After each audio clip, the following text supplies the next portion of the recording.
Every mission in Helldivers 2 starts with you and your faceless squad descending into your hellpods, picking a loadout, and then getting shot out of your spaceship in a human-sized bullet to the most badass swell of brass and bombast you have ever seen.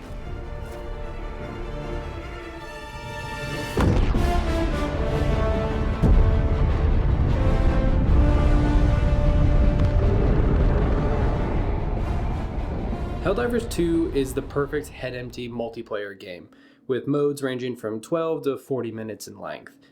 You'll defend a base, launching cryogenically frozen VIPs into space, you'll evacuate citizens onto some shuttles, protect the flag as it rises, or fire an ICBM, decimating something in the near distance. Each mission, you'll help liberate a planet from one of 3 factions, always encroaching on Super Earth. And yeah, it is called Super Earth.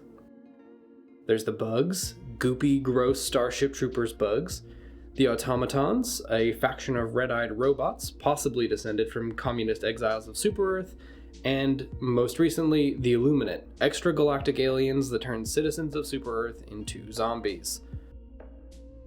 The gameplay is simple to start and pretty complex to master.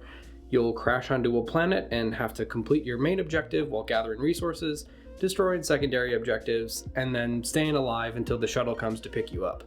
At which point you will fist pump furiously, let your heart rate come down, and look at your friendly fire damage stats. You're basically shooting increasingly larger and more powerful bullets for about 40 minutes at a time. Your primary and secondary guns are your main means of murder, but when you need more firepower, an orbital bombardment or rocket-equipped mech is only a few D-pad presses away. You're spinning a lot of plates in Helldivers, and you die quickly, so you'll be mowing down droves and droves of bugs, bots, or squids, and trying to heal yourself quickly with the somewhat frustrating stim button. And then tapping out a DDR-esque sequence on the D-pad to drop a big-ass bomb or new machine gun from your ship in orbit. It all comes together really well to create a frenetic shooter that hits a perfect balance of chaos and calm. It's so perfect that you forget that you're fist-pumping to fascism. Now is as good a time as any to mention the obvious. Helldivers is heavily inspired by the 1997 classic movie Starship Troopers. So much so that when Sony announced earlier this year at CES that they were going to produce a Helldivers movie, well, people just started calling it the Starship Troopers we have at home. Starship Troopers is a work of satire. The just out of college protagonists are your bright-eyed jocks ready to prove themselves and kick some bug ass. The film depicts them as trigger-happy kids faced with the grim realities of war. Except their time in conflict, their fights for their lives, and their lost friends enamor them to the cause more. At the end, they're the recruitment poster children of the next generation of Starship Troopers, encouraging children to join them on their jingoistic crusade across the stars for country, glory, and citizenship. It's a bleak movie masquerading as an action film, showing the foolishness of society so fueled by militaristic hate and manifest destiny. As Ebert put it, the film puts forward a value system in which the highest good is to kill a friend before the bugs can eat him. Helldivers borrows the tone and aesthetics of Starship Troopers, retreading many of the satirical greatest hits. There's the obnoxious propaganda masquerading as newsreels, the extreme nationalism and xenophobia, and a childlike glee in the act of killing. It's all rather cartoonish. The depiction of fascism in Helldivers is obviously dumb, but the aesthetics are cool. The uniforms that you can dress your Helldiver in are cool looking. It's a mix of futuristic motorcycle armor with a dash of Destiny 2 here and there, and, heavy helping of 1937 Hugo Boss. You'll even find options cribbing from your favorite Star Wars fascists. And we haven't even talked about the capes. Nothing says you're the hero in this story quite like wearing a full-length superhero cape that billows, no matter where you're standing. Dropping into a match is bombastic in the best way, and holding back hordes of bugs while your character cackles with murderous glee is glorious. It's so cool, bombastic, and glorious that it's probably not hard to believe not everyone is in on the joke, which is unfortunate. become part of an elite peacekeeping force! See exotic new life forms. And spread managed democracy throughout the galaxy.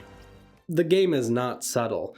Helldivers is both belittling the fascist oorah of trigger-happy super citizens and depicting it as a rip-roaring fun time to have with your buds.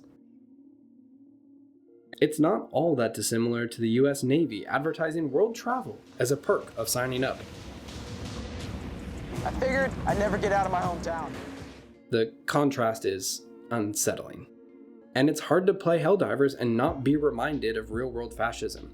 The citizens taken over by the Illuminate are simply referred to as the voteless. Captured specimens retain no trace of their former selves, showing no recognition of loved ones or the Super Earth flag. Remember those missions I mentioned earlier about saving the citizens?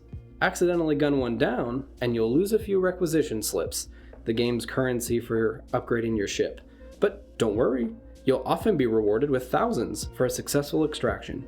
It's abundantly clear, through the ineffective weaponry and the poorly equipped destroyer you have to pay money to upgrade, that the Super Earth you're dying to defend only values a person on their ability to kill. And the people, both fictional and real, eat it all up. When interest in the current crusade wanes, a society so strongly focused on violence and disdain of the other, well, they only need to do one thing: introduce a new enemy and watch the player count increase tenfold overnight. The violence and hate must be stoked and redirected lest people have enough space to reflect on what they're fighting.